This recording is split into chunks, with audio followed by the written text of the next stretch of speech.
E aí pessoal, estamos chegando mais uma vez aqui para o vídeo no canal, dessa vez comentando esse final de semana, o 1º de junho de futebol pelo menos. Passar uma régua aí no que eu acompanhei, Série B do Campeonato Catarinense, Brasileirão Série C e também uma classificação inusitada para a Copa do Mundo, tudo isso a gente vai comentar hoje no vídeo.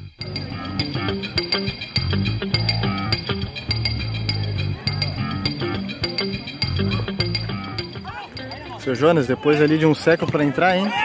Pois é, agora estamos juntos. Mostra a camisa aí. Setor visitante do Renato Silveira, Guarani da Palhoça e Blumenau.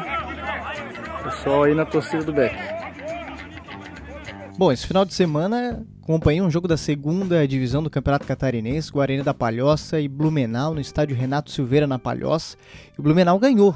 2-1, saiu na frente, conseguiu fazer os 2-0 e depois o Guarani da Palhoça acabou descontando. Esse jogo aconteceu no estádio Renato Silveira, que por coincidência, né, o senhor que dá nome a esse estádio, o ex-deputado estadual Renato Silveira, acabou falecendo nesse final de semana. Né, ele que é filho também do ex-governador de Santa Catarina, que era palhocense, Ivo Silveira, deu nome ao estádio, portanto, uma homenagem a ele, acabou falecendo nesse final de semana. Um fato curioso. Quanto à história desse estádio, né? Não existem tantos estádios assim que tem um nome de pessoas que ainda estão vivas, né? Mas nesse caso, até um bom tempo, o estádio Renato Silveira levou esse nome, né, em homenagem à pessoa que estava viva até então. Mas enfim, falando de futebol, o Blumenau veio até a região aqui de Florianópolis, na Palhoça, enfrentar o Guarani. Tinha um bom número de torcedores até do Blumenau, eu estimaria aí uns 11 torcedores. Vamos lá, né? Estamos falando de 2ª divisão do Campeonato Catarinense, um time que está voltando, né? E também o pessoal lá de Blumenau, uma cidade relativamente, vamos lá, um pouquinho longe daqui, né? Não é dar um pulo, sabe? Ir lá e acompanhar o jogo. Mas a gente esteve por lá. Eu fui junto com meu pai ele é de Blumenau, inclusive jogou no Blumenau quando eu era mais novo, né? Então ele sempre nutriu esse carinho pelo time e eu fui lá levar então ele para acompanhar essa partida. E deu certo, demos sorte ao Blumenau Esporte Clube, que conseguiu arrancar uma vitória, como eu falei, saindo por 2-0 e depois descontando. E aqui vai o destaque a um jogador, né? Eu estou falando do senhor Wesley Euler Barbosa, atacante da equipe do Blumenau, que fez um belo gol, o 2º gol do time, o único pelo menos que não foi contra, porque dos 3 gols, um do Guarani e outro do Blumenau, 2 foram contras, né? E esse gol não, de fato, colocando por cima do goleiro, gol de rara qualidade, né, que a gente não vê em algumas partidas. O fato é que o Blumenau conseguiu ali defender, segurar o resultado, saiu da Palhoça com um resultado muito importante, uma vitória no campeonato, colocou o Beck na liderança, já que o Criciúma está com uma partida adiada aí contra o Atlético Catarinense por essa 2ª rodada, e o Guarani da Palhoça, né, que tinha vencido a primeira partida, permanece ali com 3 pontos, não está longe, mas dá um indicativo de que tem coisas a melhorar, né? Perder em casa para a equipe do Blumenau, um adversário direto, não é lá muito interessante. Né? Tem campeonato pela frente, são 10 equipes disputando o campeonato, 8 se classificam para a próxima fase, 2 são rebaixados, portanto, só não se classifica quem for rebaixado, depois vai para o mata-mata. Então, o olho, na minha opinião, para esse campeonato está na forma como se colocam em campo, porque isso vai ser decisivo lá no mata-mata. Lá no mata-mata as coisas são diferentes, as equipes que conseguem definir, conseguem ser efetivas nos ataques que têm, conseguem ter mais chance, vamos assim dizer, no mata-mata. E o Blumenau foi assim, porque o Guarani criou muitas chances, mas não conseguiu ser efetivo. O Blumenau criou menos, mas foi lá e conseguiu conquistar a vitória. Isso foi muito importante para o resultado final. Agora, um pouco mais cedo, eu acompanhei a partida entre Ipiranga e Figueirense. O Blumenau jogou às 3 horas da tarde contra o Guarani da Palhoça no sábado, e o Figueirense jogou às 11 em Erechim contra o Ipiranga. Era um confronto direto, o Figueirense vencendo poderia assumir a liderança, né, e o Ipiranga ficaria fora da zona de classificação, os 8 primeiros colocados, e teria dificuldades, porque ia pegar uma margem até bastante grande. Então era um jogo interessante para se assistir. O Figueirense tinha vindo ali de vitórias, né, rumo à 3ª vitória consecutiva no campeonato, mas esbarrou no Ipiranga. Mas esbarrou por quê? Porque o Ipiranga foi uma equipe forte, uma equipe resistente. Até certo ponto pode-se dizer, mas o fato é que não foi assim o jogo, né? O Figueirense conseguiu abrir uma vantagem de 3-1, então mostrou que o Figueirense estava melhor na partida. O fato, inclusive com gol de pênalti, Wilson, o fato é que o destaque dessa partida foram as falhas e a incompetência da arbitragem na partida. Esse é o fato. O Figueirense foi guerreiro e o O Ipiranga tentou dosar, né, com uma qualidade técnica um pouco mais baixa, mas tentou. O fato é que a equipe do Ipiranga conseguiu, na raça ou na qualidade técnica, né, fazer golaços na partida. Olha esse gol, por exemplo, do Cezinho, camisa 10 da equipe, você está vendo aí os gols da partida. Foi uma busca do Ipiranga de tentar equalizar e fazer o seu resultado, mas o Figueirense era melhor, construiu mais volume de partida, mais volume de jogo e era superior. O fato é que, por exemplo, na origem desse gol do Ipiranga, foi pênalti, foi toque de mão dentro da área do Ipiranga, era pênalti para o Figueirense. Coisa que poderia ser completamente diferente nessa altura da partida. O Figueirense poderia ter conseguido um resultado bem diferente, bem mais próximo da vitória. E o Ipiranga foi lá e marcou. Claro, o Ipiranga não tem nada a ver com isso, né? O Ipiranga estava lá jogando, fazendo sua partida, jogando em casa.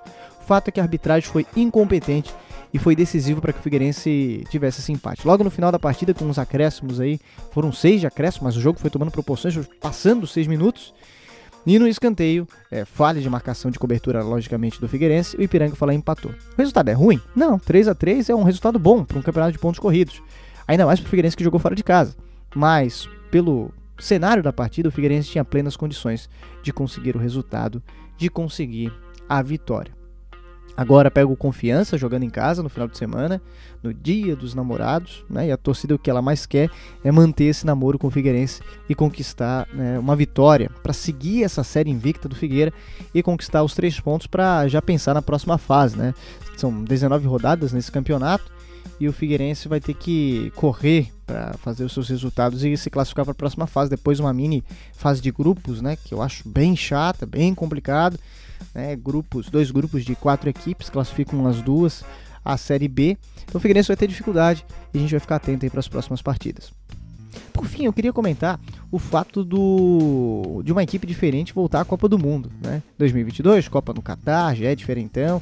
E aí a gente estava de olho nas equipes que iriam compor as vagas que sobraram, né? As vagas de repescagem nessa Copa do Mundo, né? E aí o que acontece? A equipe que conquistou essa vaga, né, digamos, a última vaga europeia para a Copa do Mundo foi País de Gales. País de Gales, que faz parte ali do Reino Unido, né, junto com Escócia, Inglaterra, Irlanda do Norte, conseguiu essa classificação para a Copa do Mundo.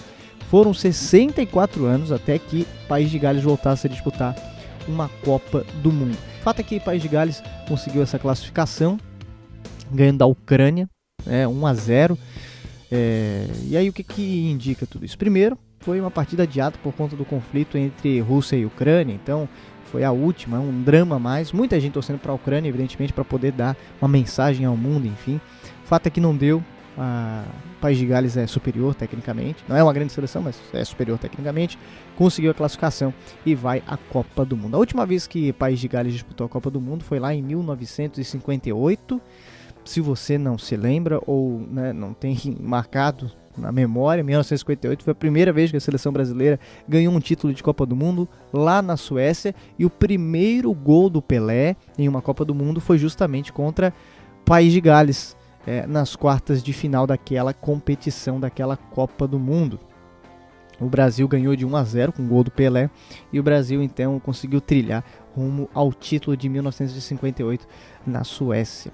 E se a gente for olhar o grupo em que o País de Gales caiu nessa Copa do Mundo, olha que interessante, caiu no grupo B, né, que tem como seus adversários os Estados Unidos, ok, vamos lá, voltando aí à Copa do Mundo, Irã e Inglaterra. Isso que é mais interessante, teremos um confronto do Reino Unido, País de Gales e Inglaterra, promessa de um grande jogo, pelo menos disputado, e vai ser legal acompanhar esse confronto na seleção. Inclusive, diz aí que seleção diferente que você gostaria de ver numa Copa do Mundo, né? De repente uma República Tcheca, pela história que a Tchecoslováquia fez nos mundiais que disputou, uma Escócia, ou de repente uma seleção diferente da África, enfim, deixa aí o seu comentário, que seleção diferente que você gostaria de ver numa Copa do Mundo. Olha, hoje eu escolhi uma camisa diferente para fazer esse vídeo, escolhi a camisa do Atlético Paranaense, na época que o Atlético Paranaense tinha um escudo legal. Não sei, eu achava melhor esse escudo do que o atual, mas de qualquer forma, o Atlético Paranaense foi com essa camisa que conquistou um campeonato brasileiro, Campeonato Brasileiro 2001, né? E, enfim, só um detalhe dessa camisa que eu tô usando. Eu volto na próxima semana, vou pensar em alguns conteúdos diferentes pra gente publicar aqui ao longo da semana, algumas coisas mais curtinhas, de repente curiosidades. O Gustavo Córdova deixou um comentário aqui no último vídeo, dizendo que sugeriu que eu faça um vídeo do Blumenau Esporte Clube. Pois nesse final de semana eu acompanhei um jogo do Blumenau, mas eu tô querendo visitar o estádio que eles fizeram lá em Indaial, pelo menos é o estádio 15 de Indaial. Só que o Blumenau reformou, fez algumas alterações lá para disputar o campeonato, já que o Blumenau não tem estádio. Eu queria visitar, depende das minhas férias, lá conhecer e fazer um vídeo sobre isso. Mas, de repente, que tipo de conteúdo? Curiosidade das equipes aí menores do estádio? Ou não necessariamente menores, mas que, enfim, não disputem as primeiras divisões. Vídeos de times alternativos do futebol europeu, enfim. Se você tiver alguma sugestão, deixa aí nos comentários que a gente vai trazer os conteúdos. E semana que vem eu volto com esse vídeo um pouquinho mais comprido de análise do que eu acompanhei no final de semana. Valeu!